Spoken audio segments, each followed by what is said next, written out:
A warm welcome, a very good morning to all of you. Welcome to yet another exciting webinar from Team Liz Distill. Today we're going to talk about attrition versus attraction and decoding the employee-employer relationship.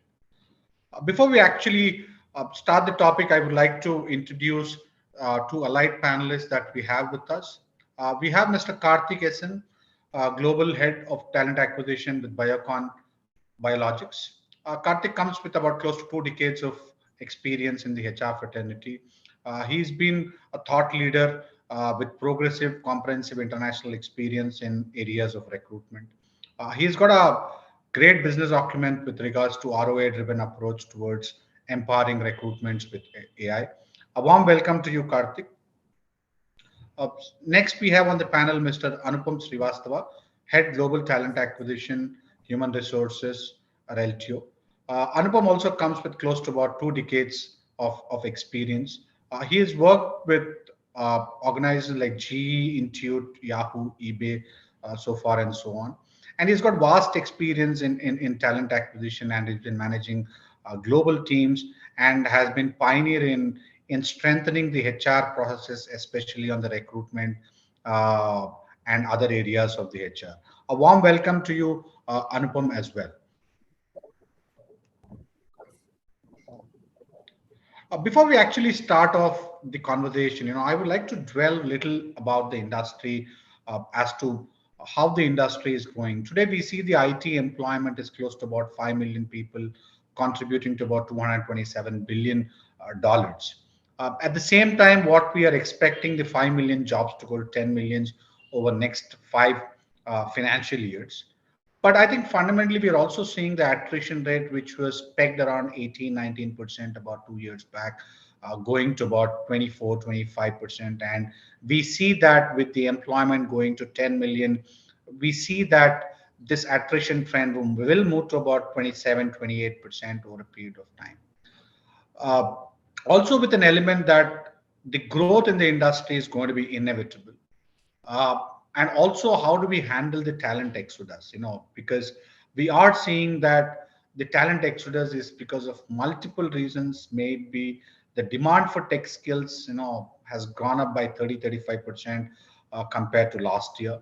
uh, we have seen the salary brackets have significantly gone up in the non-tech sector by 3x. I mean, what we are seeing is that the non-tech industry, in terms of the tech jobs, which are close to about 4.5, 5 lakhs this year, what we are seeing is that they're going to go to about 15 lakhs, especially in the non-tech sector. And subsequently, the pay raise will also be there in the non-tech sector.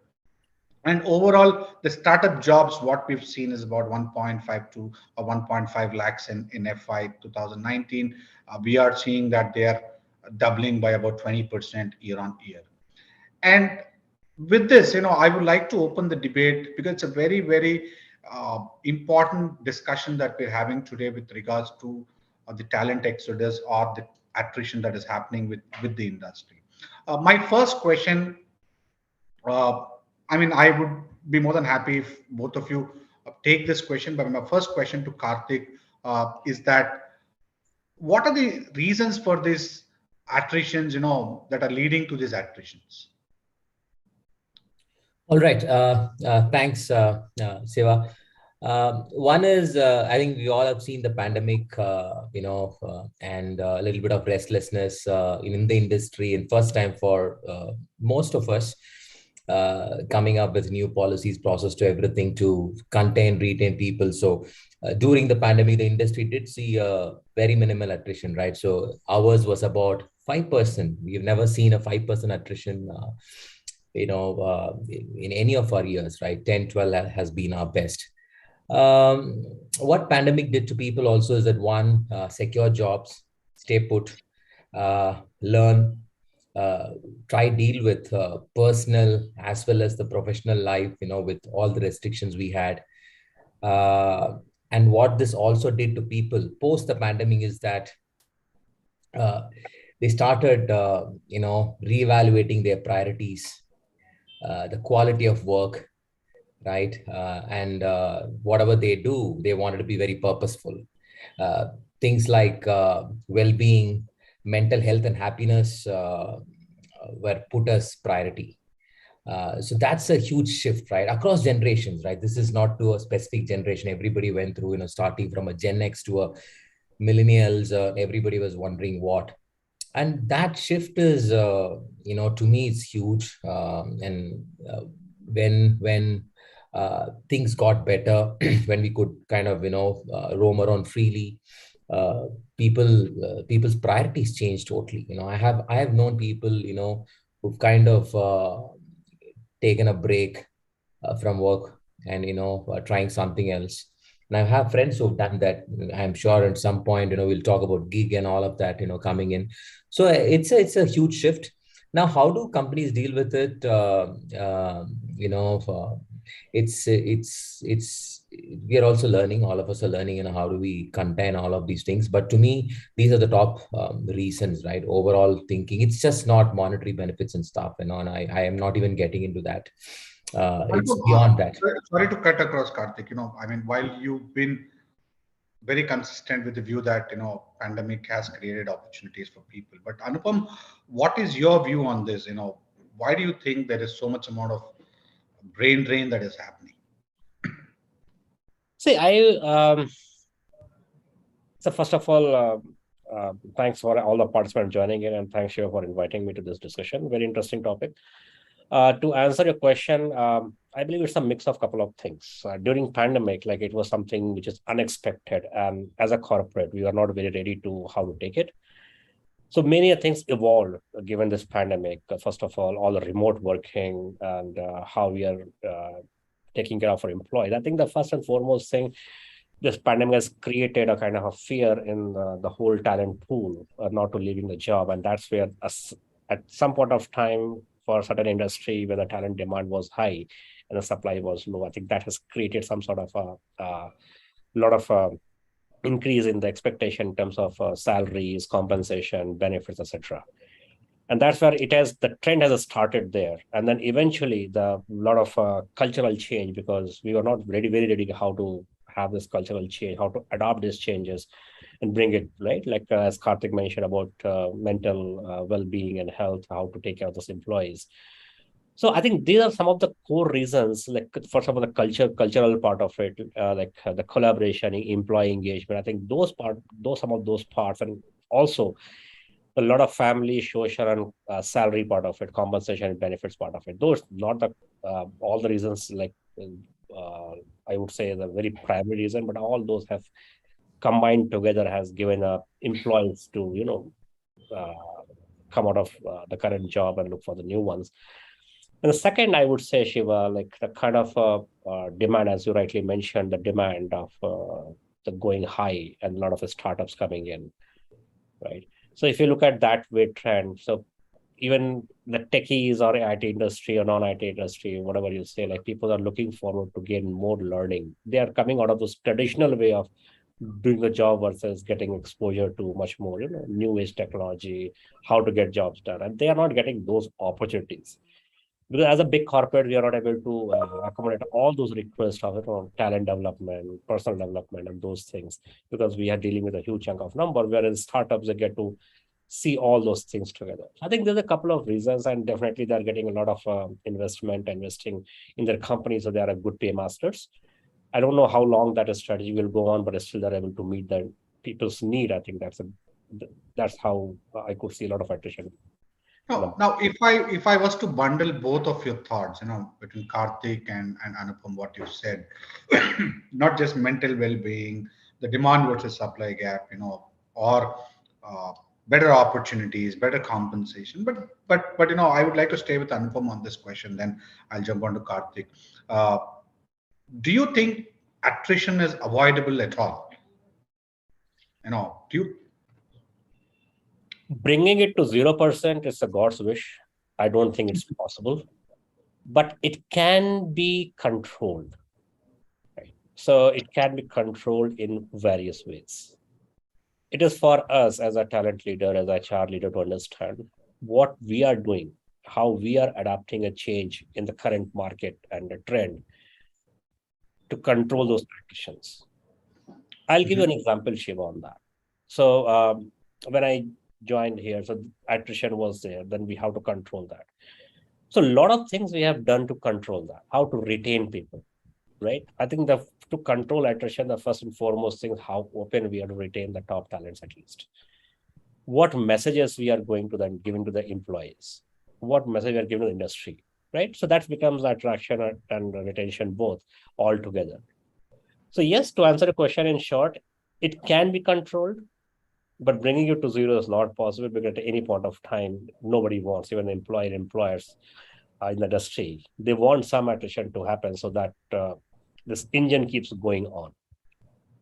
Karthik, do you really agree with Anupam's statement that it is I mean you can't take it to 0% attrition, but it can be avoidable given the opportunity size that, because it's a candidate driven market today at this point of time. No, absolutely. And just to add on to Anupam, yeah, you can't get to a zero. And I think none of the business leaders would like to see it as zero as well, right? So a good amount of attrition is always good to have in an organization. To me, it's just, through the years of experience, I've seen that 8 to 10% is always good to have, that helps to churn, opportunities, bring in fresh talent, etc. But can we avoid? The answer is yes, we can avoid. I think at least post pandemic, some of the things, what I keep telling people is that we need to focus on our people. I think that's number one. We've always done. Maybe, we need to kind of spend more time. Anupam touched upon the culture. All of the companies are working on it.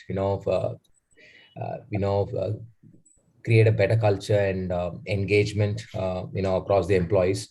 And interestingly, a lot of companies have started picking up started prioritizing the digital journey and transformation, right? A company like ours, Biocon Biologics, we are not a tech company, but we've got a tech team with us now. 100 plus people who are working on that, and we have a HR digital transformation leader who is sitting and kind of trying to see how do we change the whole landscape of functions and stuff. And the last but not the least, I think we spoke about, so well-being is no longer a nice to have. So we need to, companies are focusing on many things, starting from changing the entire rewards and benefits packages itself, right? Today, people could choose what you want to spend that money on. And we have to relook at the workforce planning itself. We've started in bits and pieces. It is not necessarily that you need to get a certain type of people. How do we engage, a gig worker, contractual workforce bringing in. So we've started doing some of those areas, right? People who want to leave, we are retaining them by giving them another opportunity. That's what I meant by, relooking at the whole workforce planning, and not necessarily that you need an FTE to do all the job. So some of these things, yes, we can avoid, but definitely not contained to an extent of nil. But having said that, and I'm going to ask slightly, just continuing on the discussion slightly out of the syllabus question, but I think what percentage do you think that we can retain? I mean, Karthik, we just to stay on the conversation, while both of you have seconded the thought that attrition can be contained, but do you think what delta or what percentage do you think is a good number? Yeah, I know the industry is pretty much trending anywhere between 20 to 25, right? Across, some, I think IT is about 25, and, some of we are at about 22. We have never been 22. Now, what is a good number? The target we have taken, of course, is a 15, 16, in that ballpark across businesses. And again, going by the trend, right? What has been the pre-pandemic is what we've taken as a benchmark. Of course, pandemic turned things around. Yes, we can. And how do we do that? I'll pass it on to Anupam after this. Especially, coming to the retaining part, Siva, we are creating those jobs inside, right? And not everybody are leaving for, the same reason. We in fact have gotten an external agency to partner with to understand the real reasons why people leave. Post that, we talk to them and we try and see how much can we retain. And we've been successful in single digit numbers, 2-3%, in retaining some of those, reversing some of those resignations and exits by providing alternate opportunities, like, creating, we have a beautiful thing which we have launched. We're trying, people who said, this is the well-being and mental health bucket, right, categorized under them. We've said that you can work for 10 days in a month, and you get paid 1/3 of the salary. I know in the US and some of the other countries, we do see some of these progressive workforce arrangements, but we still kind of shying away from some of these bold decisions. But we've started trying. The only thing is, a person is going to come on a contract and work for 10 days, but it's more of job based need. It's not that it's you have to come and sit for all 30 days and work. I think that's the solution. We have to really shift gears to think disruptive if we want to retain some of those employees. Anupam, maybe if you want to add. But Anupam, staying on that, while you have a problem on hand that employees are leaving at 25%, that means 25% of the total employment is getting churned, employees are getting churned. But don't you think the whole episode of employees leaving will have a cascading effect on a company's performance and the Indian economy? Absolutely, Shiva. So I'll come back on this question, but just to add a couple of points what Karthik said. I think if I look at the attrition as a problem, I think the whole industry, I would say, and I'm the part of that industry, like we have been always reactive than being proactive to handle attritions. We talk about employee engagement, we talk about all those things, but if you look at a lot of things with respect to talent development, internal mobility, giving opportunity to the employees to do something differently, looking at and doing the check-ins multiple times in a year, a lot of things we do not do very consistently. Maybe some companies are doing it, some companies are not, but I have seen most of the time we have been more reactive. We realize that engineer should be a senior engineer when they resign. My question here to the industry and all the leaders, why we don't realize it before, right? I think that's a bigger question here. How do we react, or how do we work proactively to handle those situations on attritions, right? Second thing, just to talk about, like, I think if in terms of economy, if you look at one of the recent statement given by Brian Robinson, right?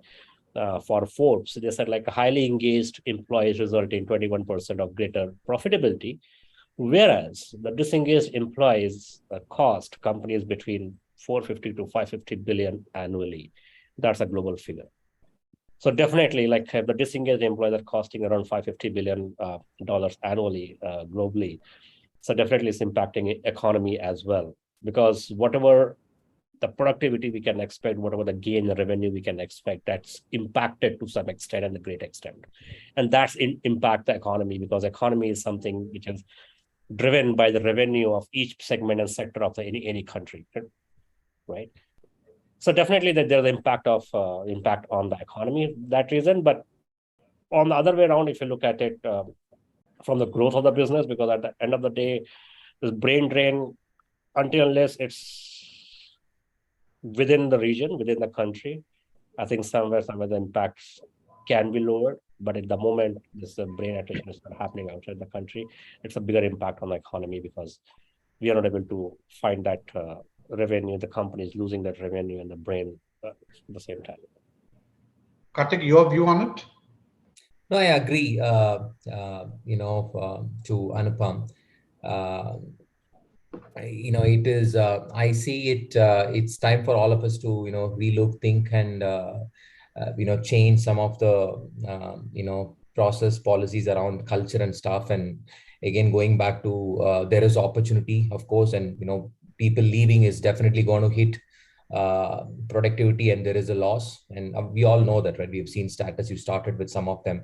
The 5 million jobs is going to be 10 million jobs by 2025 in India.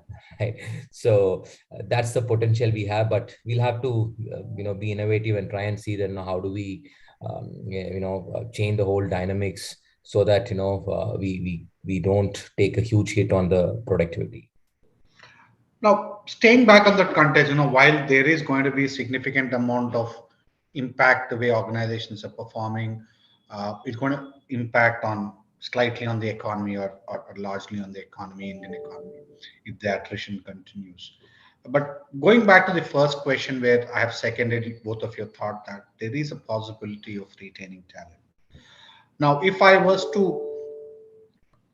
put one direction with regards to the top talent, especially, or a valuable talent, at least we have 10% of the population, which is always high talent in any organization or valuable talent in any organization. How do you think that, we can have zero attrition or no attrition from your high potentials?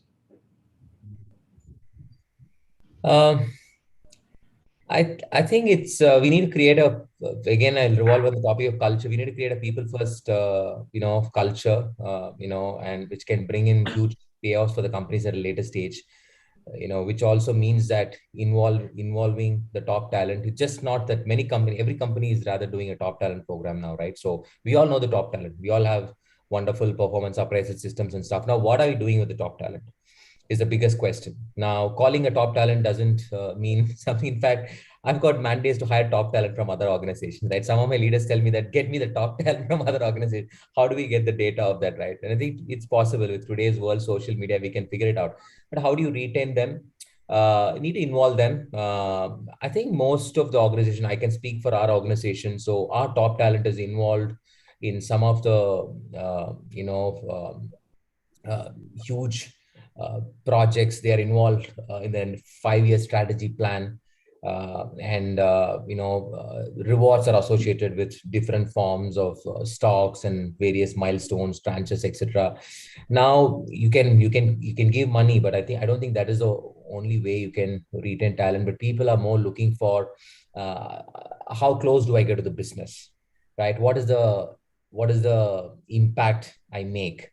And that gives them a high, right? And am I contributing to the overall performance of the organization? Now we need to clearly say that just it's not by defining roles and telling somebody that this is your role, this is your milestone, you will do it. But somewhere I think we need to make the top talent feel that one, they are valued. Second, they are, they feel that they are part of the whole cultural transformation of a journey of the whole organization. Every company has a 3-year and a 5-year plan, but we need to ensure that this top talent is actually the ones who's actually going to transform. It is not the CXOs, it is not the ELT, who transform organization. In fact, we have a top talent program in Biocon Biologics where we've clearly said that our next set of ELT members are going to come out of this top talent, right, which is in the organization. So we call it top 50 and a top 100, Cat A, Cat B, etc. Now that's the kind of a vision, right? Somebody, let's say if I am part of the program and then I know that one day I'm going to get to the job and I need to do my work and the company is providing all the support, etc. That kind of a direction, that kind of a transparency culture will definitely help you retain. And it's not, just stock options or some of the other forms of, because you No, can I'm have going to it. come back to that question. I'm sorry to cut across, but I'm going to come back to that question. Anupam, while I know you have thoughts on this, but I would like to jump to the next question, and probably you can also mix the question what I would just ask Karthik on retention of top talent. But let's say we are. I'll stick to this topic only to the top talent. Forget about, since we started the conversation, so I'd like to little drift away from the agreed questionnaire. Now, let's say we are going to give only monetary benefit to the top talent. Do you think we could retain them? No. Thanks. I think it's the same thought we Karthik had, but answer is clearly no. The only monetary benefit may help to some extent to attract talent. But I wouldn't say, if you look at some of the recent report published by KPMG, there was one PwC report that came.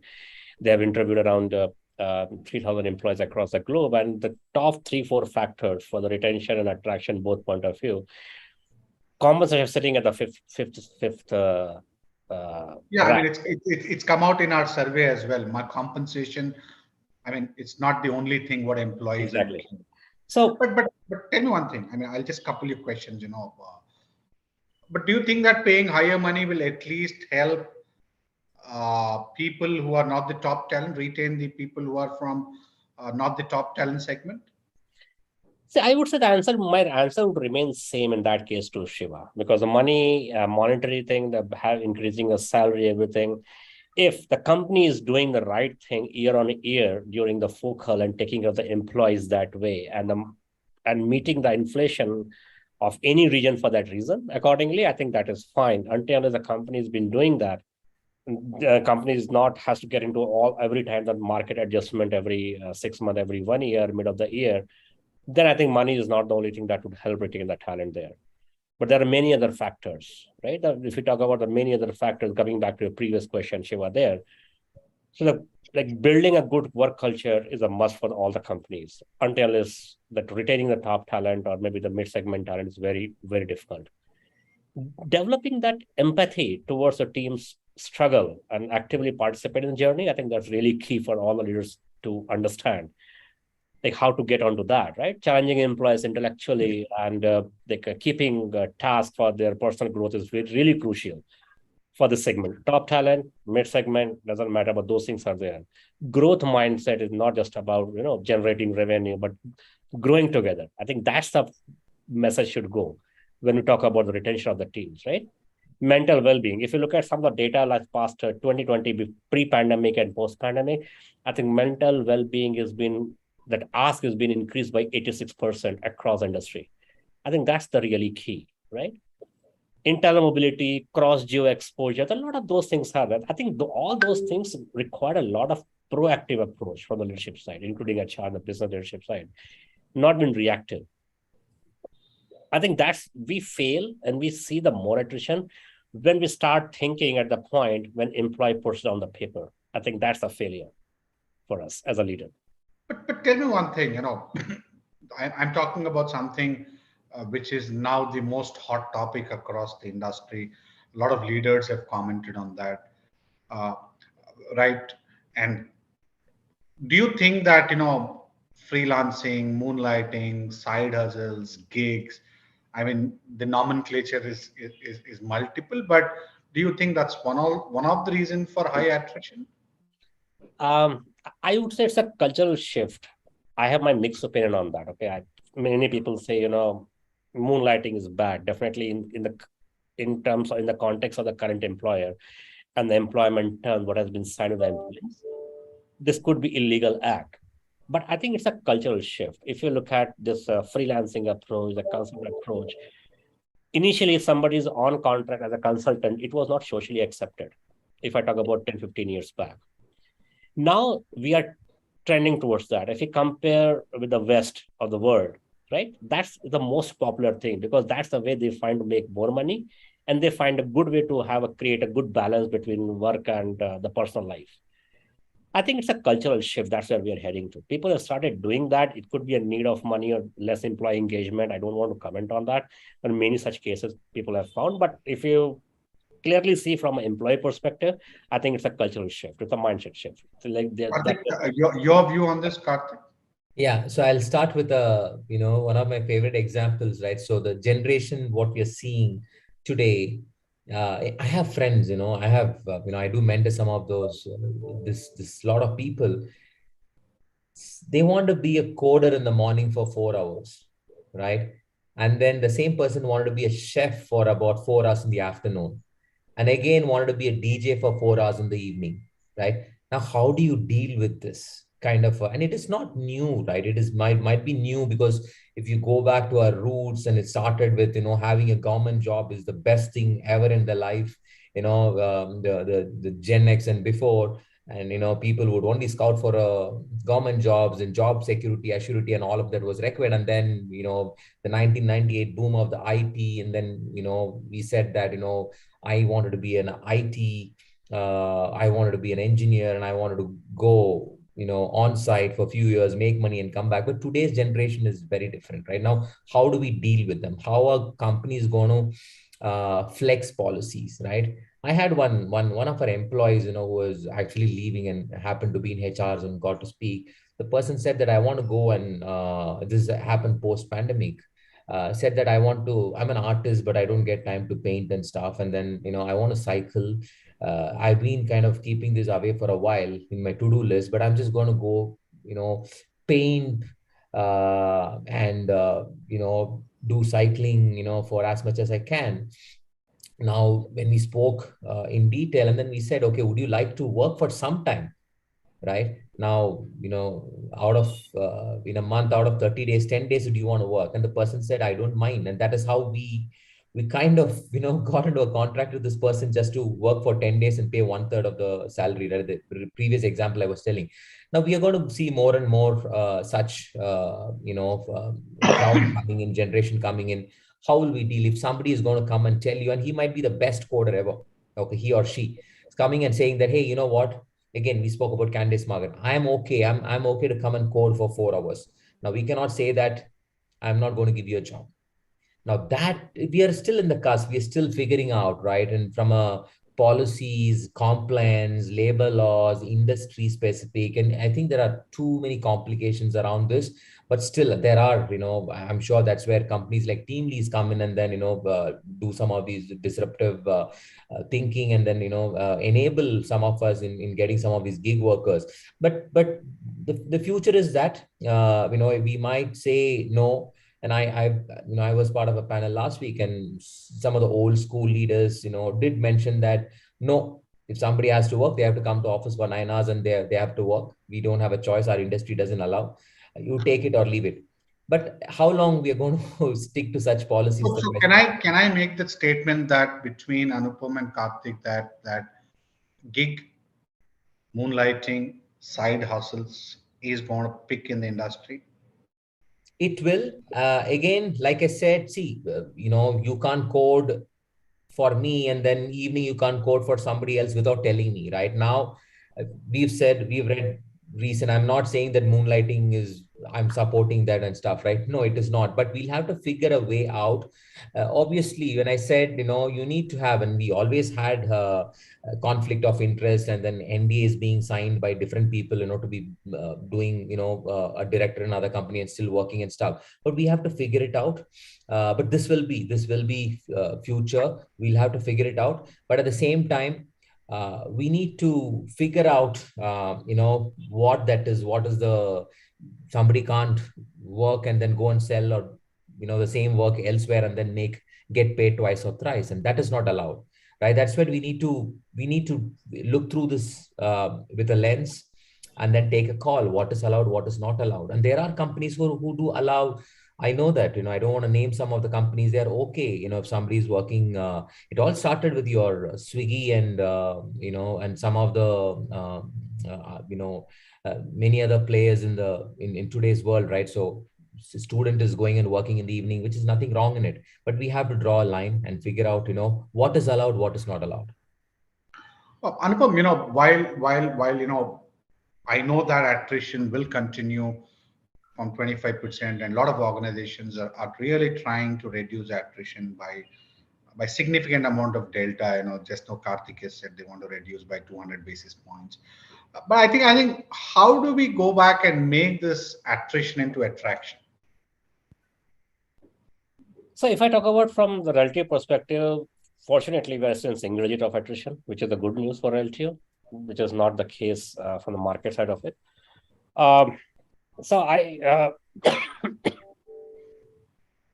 see. I was looking at some of the Q&A coming in the chat window there, and a couple of people have raised very valid point, right? That professionals are going around and comparing the offers and selling one offer, finding a better offer and everything.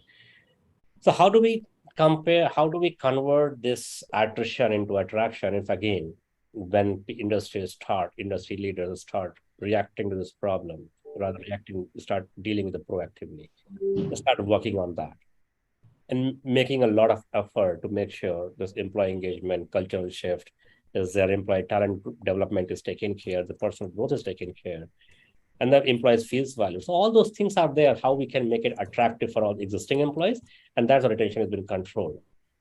So that way, if I go back to your earlier question, like how many attrition can be converted as a retention, right? The percentage of attrition people leaving can be retained, right? So my view is on around 30 to 40% can easily be done, depending on what the reasons behind that, and if people are acting on proactively. And then I have personally done that in reality. I think people uh, we were able to retain more than 30 to 40% people who have put on the paper, and that's where we have go about that, right? So again, coming back to that, it's a proactive approach, all about given the multiple things what we are getting into right now, considering the biggest reason for attritions. And the one of the question that comes there, like how well we know why people are leaving. That's again that gets to the exit interviews and the details around that, how much data we have around that part. So those are some of the very important things, like how we can knowing that, having that data, and we can start acting more proactively and convert those attrition to attraction. Karthik, your view on this? And I'll also comment after you complete so that I jump to my next question. Yeah, no, I agree. I was actually reading some of the questions as well. I don't know if you'll read later, but an interesting I will. question. Interesting question. I'll pick that and go to you, Shiva. I'm just focusing on that. The question is, do you always fit new hires in a defined salary bands for a grade? Sometimes we feel that there is a wide gap and then we don't and then we don't. What's your view? So, and yeah. So this is On lighter note, some anonymous user must be from the HR fraternity. so, but I like the question. In fact, this is a problem day in and day out, we face. Uh, yes, there is ban. There are companies who try to map, based on skills, job family, and, not all the companies have job architecture, but, we try to standardize. Why is there a difference? And of course, at least to me, the answer is 2 years is something, which I call it a learning period for any freshers, who's on the call joining. Don't get worried about why is my entry point so low and I studied and I can do a better job than some of you. I think the 2 years is the testing period, and post that, many companies are breaking that gap of they're all moving from a level based organization to a role based organization. So it's not about 2 years, 4 years, 6 years you will get a certain salary. Skill, uh, go for the skill, learn the skill. We have unicorns again, disrupting that. They don't bother care about levels and stuff. If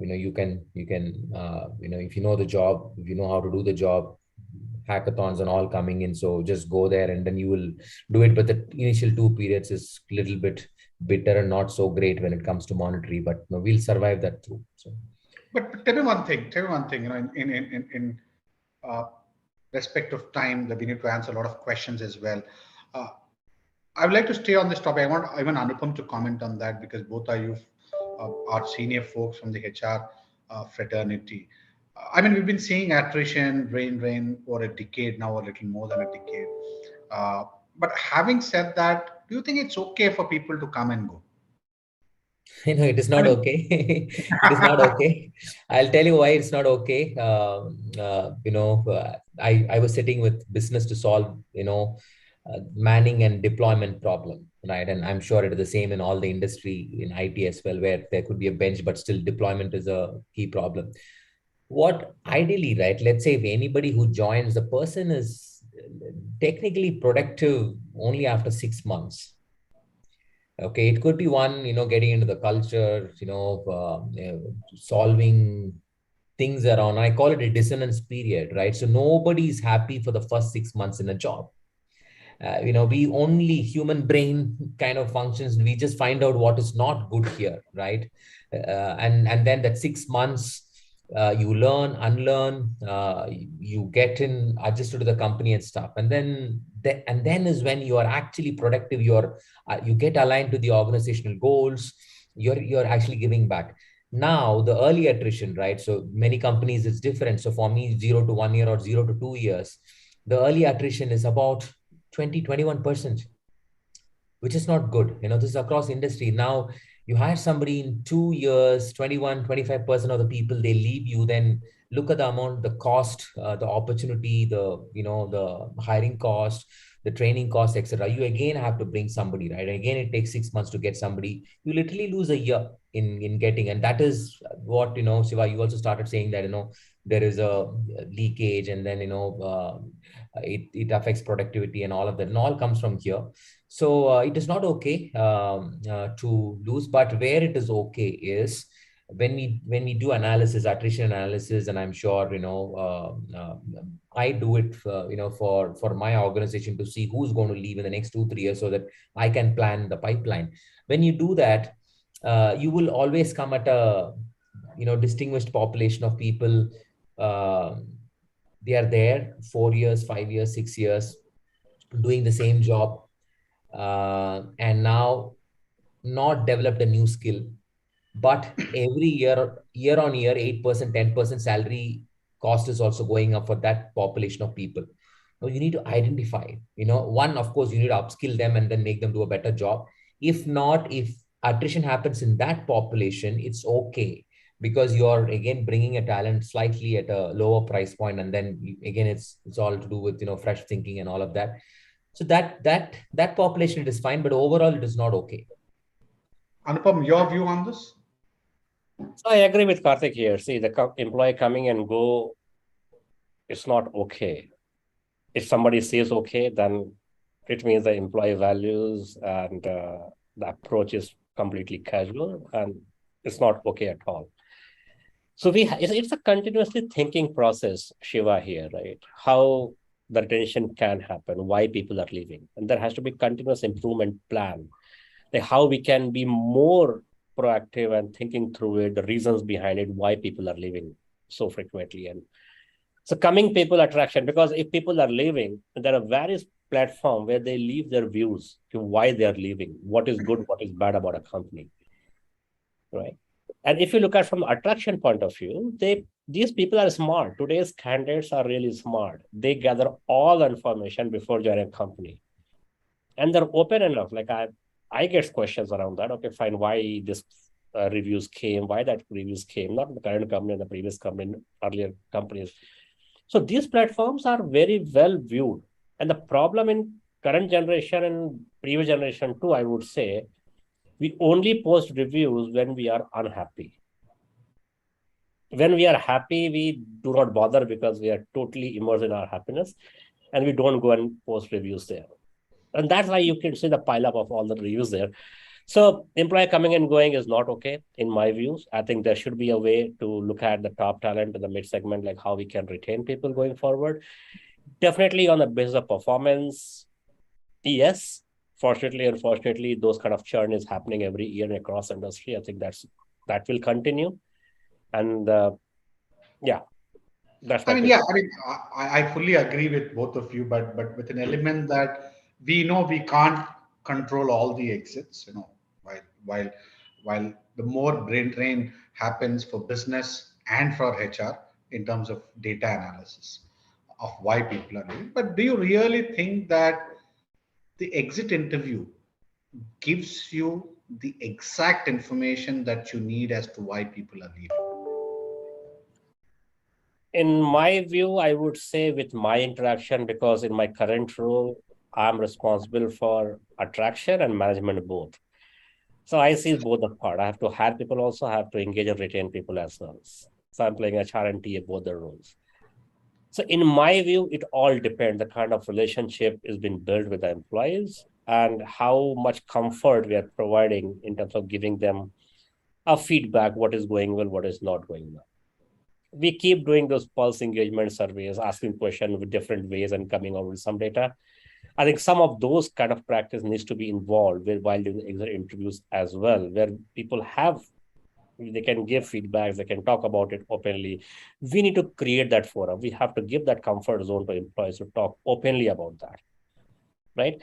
As an HR, I would say, like HR, I would say in certain teams, certain places, certain people, we know the problems, right? And if you're not able to really get those reasons out from the employees just to understand what things are there, then definitely exit interviews has no values and it's not going to add any value to any of the. What's your view, Karthik? Yeah, so my two bits, and in fact, I'll share two best practices, both from my current organization and the previous organization as well.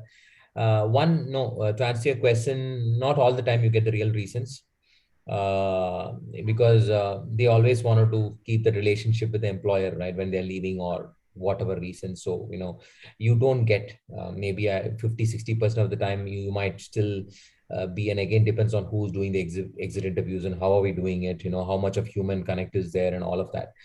But beyond that, you don't get the exact reason. So, but what I've seen work well is, Siva and Anupam, is in my previous organization, we did this. We got one of the very senior leaders, right?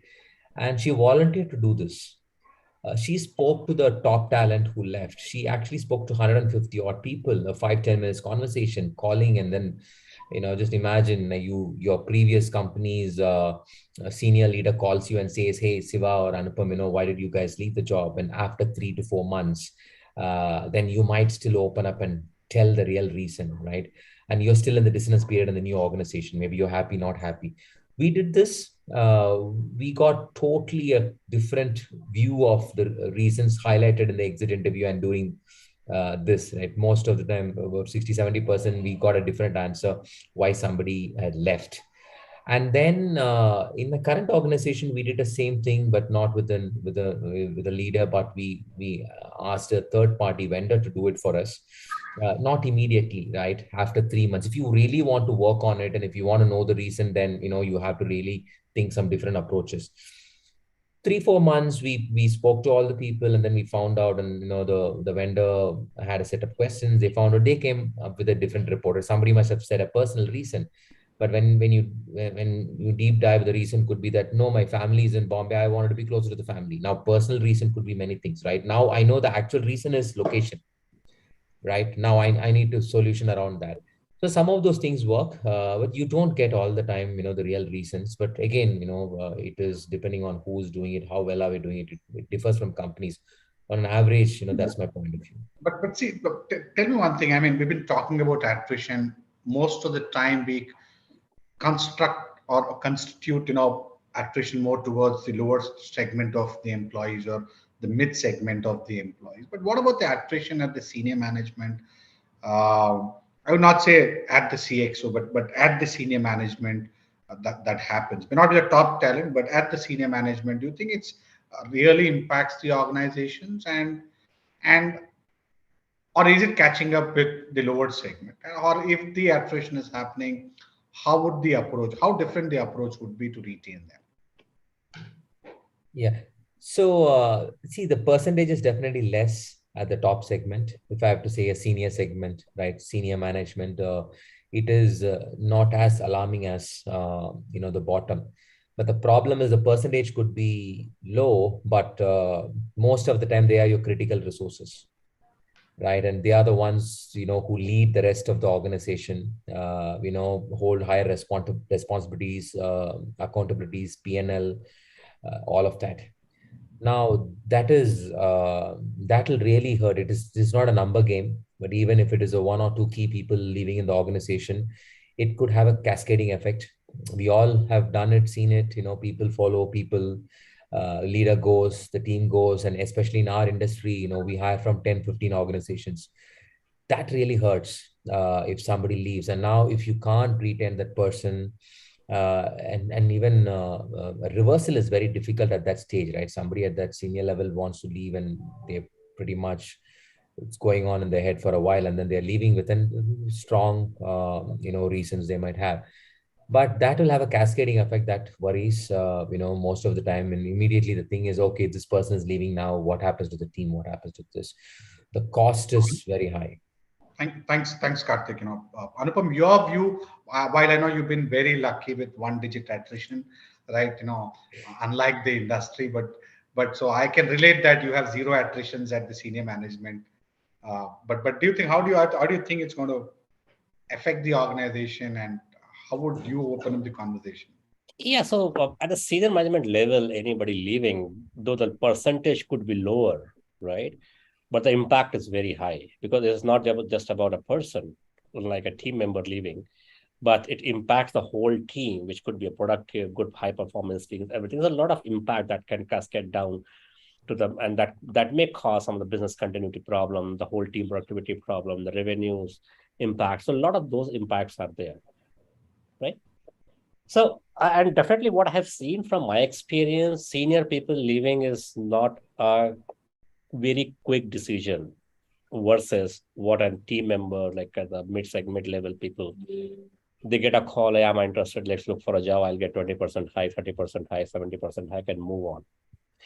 It is not a quick decision just based on a call of opportunity people are getting it. It's a thought which built over the period of time. And as a leader in the industry, if we are not able to take care of it well, I think that's where we fail many times. Many times people have a lot of reasons, okay, family reasons, personal, as Karthik said, right? So location could be a problem. So I think that is the time. The pandemic has taught us many things. All these things we have doing, like webinar, everything, and meetings, virtually thing, we have become part of the Zoom window all the time, or Google Meet window all the time. And the identity is like that, Anupam was somebody who was on the third from the left on the window. So that has become the identity now. And then we have been so creative given the pandemic time. So I think we should continue building on that improvement areas, like how we can be more creative to retain those people and employees, given the capability and the demand of the function in the business. Correct. I mean, with an element that, will it also, you have a leader leaving, do you think he will also, apart from taking away leader taking away who follows them, he or she, but do you think there will also be cultural mismatch or cultural mix that is going to take away from the organization? Possibly, yes, I would say. Because if leader is leaving, few people will follow, and that's given. Whatever we do, I'm not too sure. We best what we can do, because we know the ones are the story, what we can do. We do not know what's been promises been made and what the next people are going there, right? So it creates a vacuum, and that has to be filled in very with a lot of thoughts, like how do we fill that vacuum, because we do not want to have the similar situation again as an industry leader. But tell me one thing, before, Karthik, you can take this question before. We have a lot of questions on the report that has been published. I don't know if I can take all of them, but I will take as many as possible. But one last question, I want you to comment. We have a great resignation wave that is going. We're calling it, talent exodus. We're calling it brain drain across the industry. Not just IT, different industries that we're seeing. But how do you think the whole job market has changed the priorities for job seekers? So that's a very good question, Shiva. I think as the last question, it was a very good question you asked. See, this we are calling exodus, the brain drain, this early resignations, the resignations going up, attrition is picking up. I think it indicates a lot, and I have seen this trend moving up drastically. Just the COVID hit the ground, and post that, I think last 2 years, I'm seeing this kind of problems coming in so frequently. Those problems exist earlier too, but it was not that prominent, and it was dealt at the ground level. But now it's pretty prominent because things are social media, online, everything. And we can see those data reports, analysis, and real-time stuff out there, right, on various platforms. So I think the way employees have changed their priorities, employees have changed their focus, right? As a next, what they are thinking, I think industry could not cope up with that pace. I think that's causing the biggest reason of this exodus and this brain drain, whatever you call it as, right? So I think that's the biggest reason I found. As a leader, as an industry, we could not act very quickly and responded to that problem by the time we lost our valuable employees. Your view, Karthik, how do you think priorities have changed for the job seekers? This will continue. It's not that, and we've been speaking about the great attraction for almost a year now. So this will continue. It's a churn, to me, 3-4 years, we'll see this massive churn of people wanting to leave, experiment. And of course, opportunities are there. And also companies wanting to attract talent, right? And what is not also good is that single candidate having 3 offers. It should be the other way, right? So everybody, the rest 2 offers can go to other potential candidates, right? I think that's where we need to, develop and do a lot more from a skill standpoint.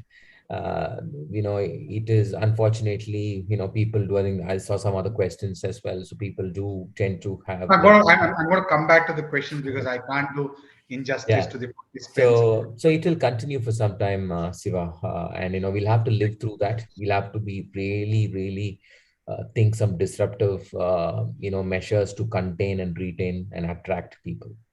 Absolutely. I think keeping in view of time, I'll take some of the questions that has come. I don't know whether to go top, bottom, or bottom, top. But one of the question that's very interesting that has come is that can we have the view uh, of on quiet quitting? Sorry, on On quiet quitting, quiet quitting. quiet That's quitting. Okay, I'll yeah, many a times it's a shocker, right? And what has happened is also, why, in the run to attract people, in the run to kind of, uh, faced, it still has, right? And some of the companies still figuring out how to bring people back to work. And I think the focus of HR, the whole organization has shifted to multiple things, multiple, directions. Now, what has happened is there are your loyal employees sitting, they are not heard enough, and it's a surprise sometimes. You just, I never thought this guy or this one is going to leave, but that will happen if we don't engage with the entire organization. It can't be certain groups and stuff. It's how better job we do it. Like I said, there are tools available to figure out, track, and I've seen some wonderful solutions. Some of the startups have come back to me saying that, we watch, for example, the amount of companies I will be following. Suddenly you'll see a pattern of Karthik going and following some 10 different companies on LinkedIn, right? And then I get it, right? And that is quite quitting, right? So I never did this, but suddenly I'm going and there's something happening, but nobody thought I'm going to quit the organization. But that pattern can be read, and agree. Agree. Anupam, I'll jump over one more question because the gist is that work from home, what people are talking, or hybrid work culture. Do you think that work from home will help attrition? I mean, do you think it's in a single word, in view of the time, do you think it has to continue, yes or no? Ah, I would say yes to some extent, but contrarily, if you see, sorry, I'm adding another statement here, but till the time COVID began, people working from home last 2 years. And that's where we have seen the raise in attrition numbers. It will help, yes, but it's more than that, I would say. Okay. So are you making that? Are you making a statement that work from home is going to continue, or is it going to be good or bad? It is good, but in some ways it is bad too. It is good from a personal point of view, like, okay, fine, work from home give a lot of opportunity for people to be with the family and everything. But the moment we look at the industry view on that, so lack of collaboration, lack of interacting with people, or some people are fed up sitting at home, they're not able to meet people. It is ending up having a longer hours of work that could be done in 5 minutes with the person calling, sitting next chair and next work desk. And that takes set up a meeting, call the person over phone ringing, not picking up because for another call, we don't know the schedule. We don't see the person free or busy. It is taking at least 5x to 6x time to solve the same problem, what could have been done in a minute's time. And that is causing, because there's no limit of office begin time and office end time. There's those boundaries and those timings are gone. But right? given that I'm going to respect time, I think it's 1 p.m. I think, thank you, gentlemen. Thank you so much. It was very, very, very insightful. Thank you, Anupam. Thank you, Karthik. I think look forward to speak to you guys again. It was really insightful. And thank you for joining us for this exciting webinar. Thank you very much. Thanks, Shiva. Thanks, Shiva. Thanks, team, for organizing it. And thanks to all attendees who joined. And I could see a lot of very interesting questions coming in Q&A. So Shiva, my only request to you, capture all those questions separately and we can answer offline and you can find the ways to post it. And to all the participants, I'm sure we will reply individually to all those questions separately. And please don't be disheartened that we've not answered all your questions. Thank you all. Thank you, Anupam. Thanks, everyone. Enjoy.